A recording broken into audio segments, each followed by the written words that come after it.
Buenos días, buenas tardes, buenas noches. Bienvenidas y bienvenidos al podcast para Latinoamérica y el Caribe de la red AILO, la red internacional de abogadas y abogados de trabajadoras y trabajadores. Soy Mary Laura Perdomo, coordinadora de la red para nuestra región. Esperamos que hayan disfrutado de nuestro primer episodio. A partir de hoy vamos a iniciar una serie de entrevistas para hablar del derecho al cuidado.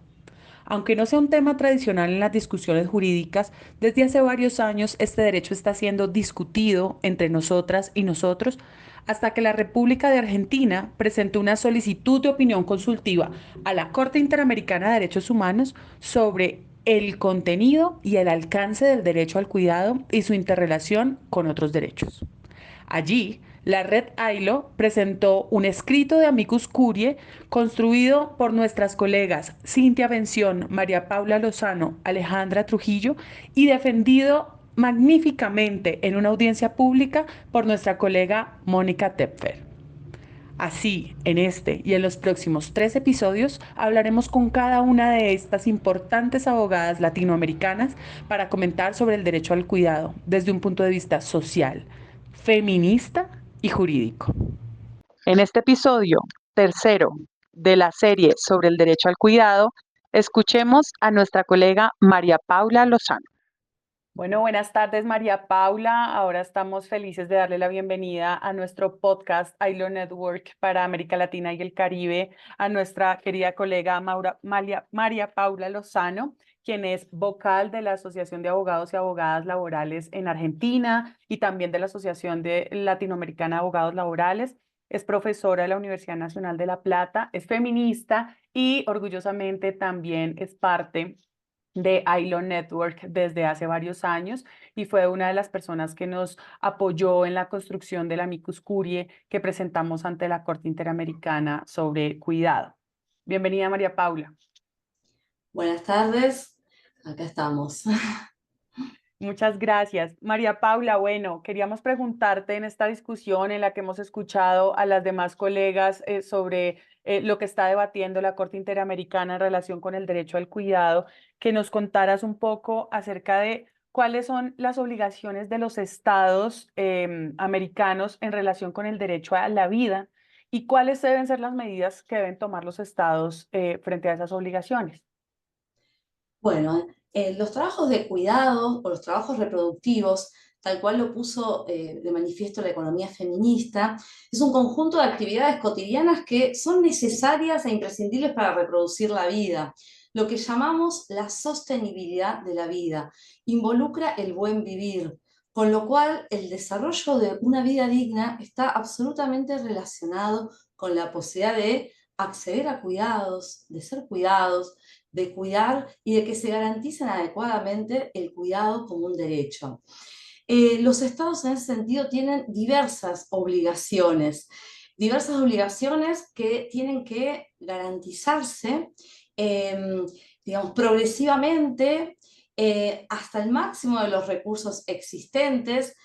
tienen carácter inmediato y siempre hay que tener en cuenta que en materia de derechos humanos las obligaciones abarcan aquellas que tengan que ver con respetar, garantizar y proteger esos derechos. Como decía antes, hay una interdependencia entre el derecho a la protección de la vida y el derecho a justamente a ser cuidada o cuidado. Y eso involucra especialmente a las mujeres y a las diversidades,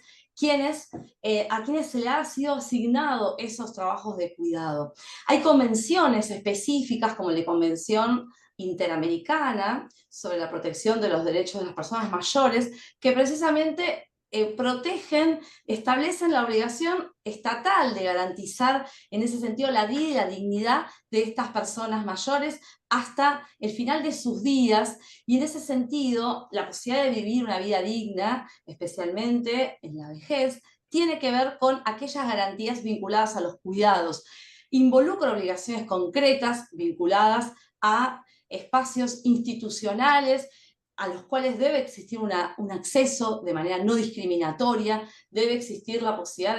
de gozar de cuidados, digamos, integrales, de cuidados paliativos, de evitar el aislamiento. Bueno, hay una multiplicidad de obligaciones concretas y también las personas que cuidan, que en su mayoría por una división de roles conforme a estereotipos, son mujeres y disidencias, tienen que tener garantizados sus derechos, en este caso, laborales. Cuando hablamos de trabajos de cuidado, hablamos de trabajos remunerados y también hablamos de trabajos no remunerados. En ese sentido, podemos decir que en el marco del artículo 26 de la Convención Americana de Derechos Humanos, el derecho al cuidado tiene una relación directa con los demás derechos, con una multiplicidad de derechos sociales, económicos y culturales, especialmente con lo que es el derecho al trabajo. En ese sentido, hay un montón de obligaciones que deben garantizarse, especialmente cuando tenemos en cuenta que esta división de roles afecta lo que tiene que ver con la posibilidad de acceso al trabajo de, por ejemplo, las mujeres especialmente y las disidencias. En ese sentido, que no exista un reconocimiento del derecho al cuidado como derecho, afecta la posibilidad que la mujer acceda a un puesto de trabajo correctamente remunerado, porque la carga de los trabajos de cuidado es, conforme a esta división de roles, le impide, por ejemplo, poder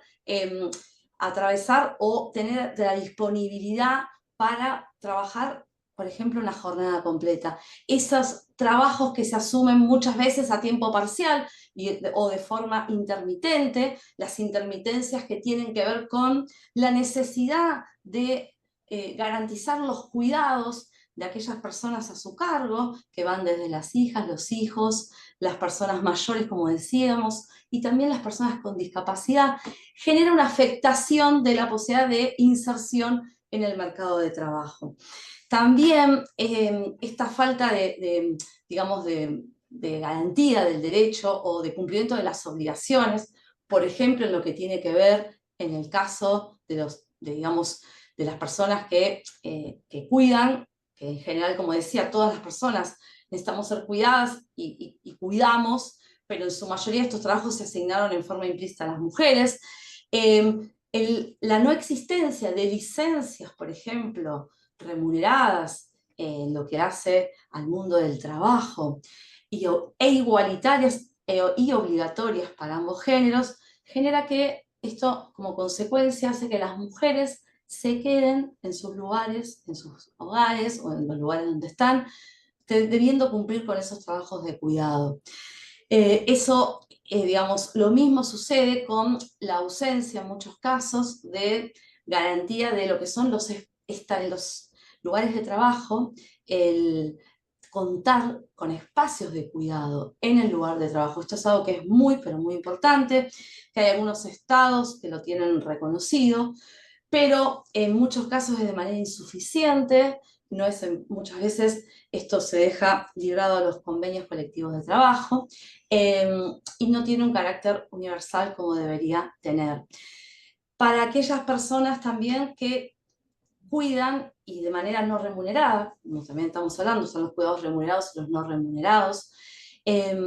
y posiblemente no tengan la posibilidad de acceso a un empleo remunerado, debe reconocerse del Estado derechos vinculados a la seguridad social. La posibilidad de acceso, por ejemplo, a una jubilación o pensión al momento de tener la edad suficiente, pero que tal vez por haber tenido que cuidar a lo largo de su vida, no pudo tener los aportes necesarios para poder jubilarse. Bueno, en ese sentido debe existir una compensación y un reconocimiento por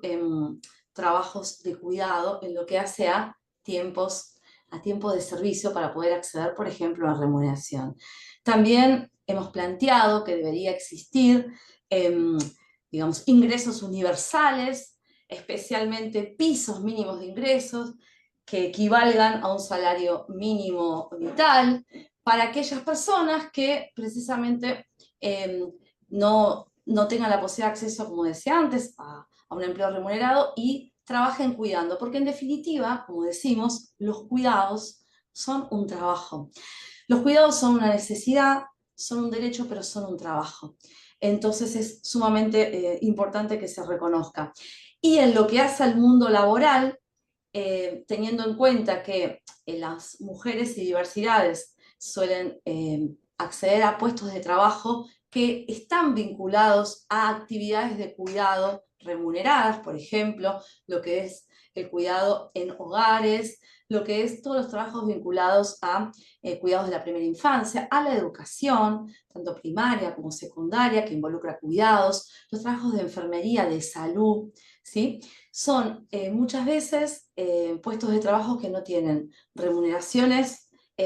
suficientes, dignas, y que existen asimetrías también con respecto a otros puestos de trabajo que, por ejemplo, industriales, en los cuales existe un salario muchísimo más elevado y que precisamente son puestos de trabajo a los cuales suelen acceder varones. Es muy importante el reconocimiento de las licencias por maternidad y también decimos por persona gestante, incluyendo no solamente en ese sentido a la madre de sentido biológico, sino a toda persona que ocupa ese lugar, digamos, que materna y que,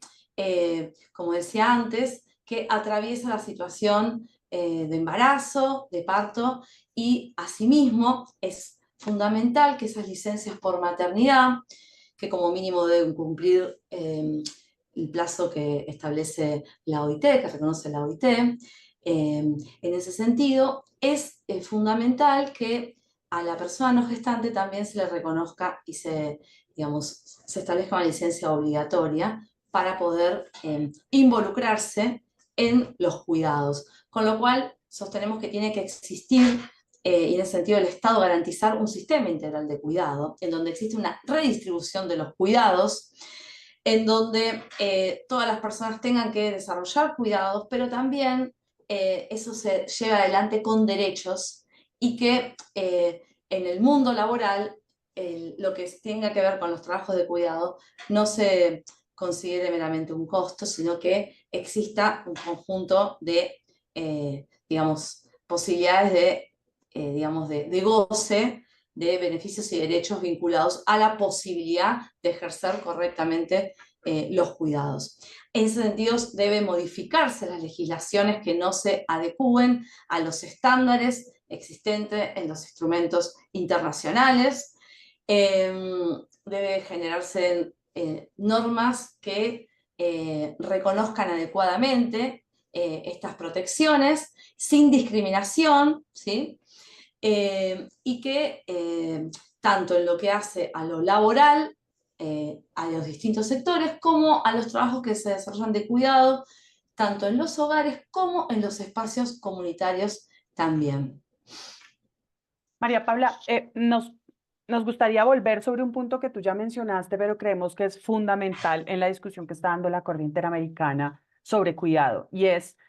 los cuidados no remunerados son un trabajo. Tú nos has adelantado, sí son un trabajo que desarrolla el Amicus Curiae presentado por ILO Network y la Confederación Sindical Internacional, CSI, sobre el particular, y si los trabajos no remunerados son un trabajo, como lo defendemos desde ILO, ¿qué derechos poseen estas personas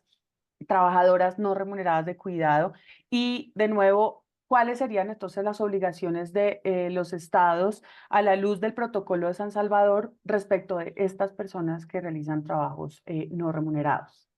Claro, como decíamos anteriormente, estos trabajos de cuidado no remunerados, como estamos diciendo y como lo reconoce la Organización Internacional del Trabajo, son trabajo. En un 75% se asignaron en forma implícita a mujeres e inclusive a niñas. Esta sobrecarga, digamos, es la fuente de las asimetrías que existen en el mundo laboral, y con lo cual da lugar a estas falsas opciones, ¿no? De jornadas a tiempo parcial, estos falsos emprendedurismo, que en realidad tiene que ver con digamos, cómo se exige que en definitiva las mujeres en forma individual resuelvan o compatibilicen, pero en definitiva es una cuestión que debe ser garantizada, porque no se trata de una elección libre, sino de una carga, como decíamos. En ese sentido,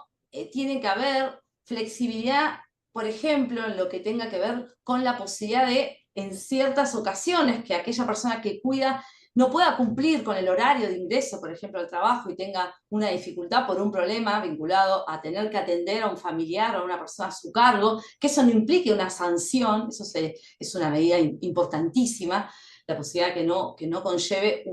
digamos, una afectación a su trabajo remunerado, que, como decía anteriormente, que se garanticen licencias de distinto tipo, ya sea para cuidado de familiares, ya sea para personas, cuidado de personas enfermas, ya sea para tratamiento, para poder acceder a la maternidad o a un embarazo. Es decir, hay una multiplicidad de licencias que deberían ser garantizadas adecuadamente y eso permitiría que personas que tienen a su cargo los cuidados accedan al empleo. Eh, Fundamentalmente hay muchas cuestiones vinculadas a la jornada. No debería existir ningún tipo de sanción ni discriminación por haber tenido que sostener un trabajo de cuidado. Eh, También, como decía antes, en el sistema de seguridad social debe tenerse presente que cuando no existan periodos, en el caso especialmente de mujeres y diversidades, que no hayan aportes y contribuciones, eso debería existir alguna especie de forma a través de una moratoria de poder acceder de todas maneras a esa cobertura previsional o de la seguridad social y asimismo, digamos, poder en el tiempo abonar, digamos, esta deuda, pero sin que eso implique una restricción al poder gozar de este derecho. Y también, como decía antes, para quienes realmente no puedan tampoco desempeñarse en un trabajo remunerado, tiene que existir algún piso de ingreso ciudadano garantizado por el Estado, algún ingreso universal que parta, que establezca un piso, una nivelación mínima que tenga que ver con esta cuestión de que hay personas que tal vez por la sobrecarga de los cuidados se ven imposibilitadas de cumplir con lo que tenga que ver con un empleo. De todas maneras, lo fundamental es que en el empleo haya un reconocimiento del cuidado como trabajo y un reconocimiento para todos los géneros también, y que existan, como decía antes, medidas para todas y todos que tengan que ver con una garantía en forma igualitaria y obligatoria. También hay una cuestión vinculada a la integridad psicofísica de las personas que cuidan en el empleo, por ejemplo. Se da y se puede dar que por la sobrecarga de los cuidados, también esto genere un estrés mayor y esto tiene que estar contemplado en las diversas legislaciones, tiene que tener cobertura dentro del sistema de riesgos del trabajo de aquellas afecciones vinculadas a los cuidados tanto para quienes cuidan de manera remunerada y en los casos que los cuidados se realicen por fuera del empleo, esto no tiene que ser causal de exclusión de la cobertura de aquellos riesgos que existen en el trabajo. Es decir, debe adecuarse lo que tiene que ver con los riesgos del trabajo a la visibilidad de que los cuidados son trabajo también.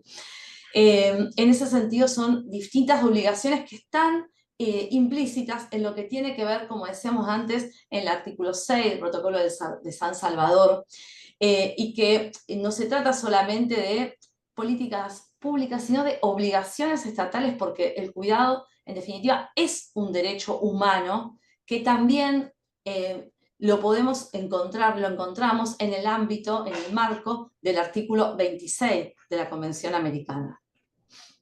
Excelente, María Paula, muchísimas gracias. Sobre el tema que mencionabas de riesgos laborales, cómo debe contemplarse en la legislación y su relación con el tema del trabajo del cuidado, para contarles a nuestros oyentes que María Paula justo tiene un artículo muy interesante al respecto que va a salir en el próximo volumen de nuestra revista semestral de ILO Network, la Global Labor Rights Reporter, y recomendarles ese artículo donde María Paula desarrolla este aspecto en específico. Y bueno, volviendo a nuestra discusión sobre la opinión consultiva de trabajo de cuidado, esperamos entonces que la Corte escuche parte de nuestros argumentos. Creo que en el amicus curiae presentado por AILO y la CSI, las compañeras hicieron un trabajo excelente, tanto en la sustentación escrita como en la sustentación oral, hecha por nuestra colega con quien ya vamos a hablar. Entonces, no sé, María Paula, si tienes algo que agregar o dar un saludo a nuestros colegas y nuestras colegas de AILO en la región. Sí, me interesaría un puntito más, si puedo agregar, en lo que tiene que ver en el ámbito de casas particulares, que es una actividad, un sector que está altamente feminizado y es una actividad laboral que muchas veces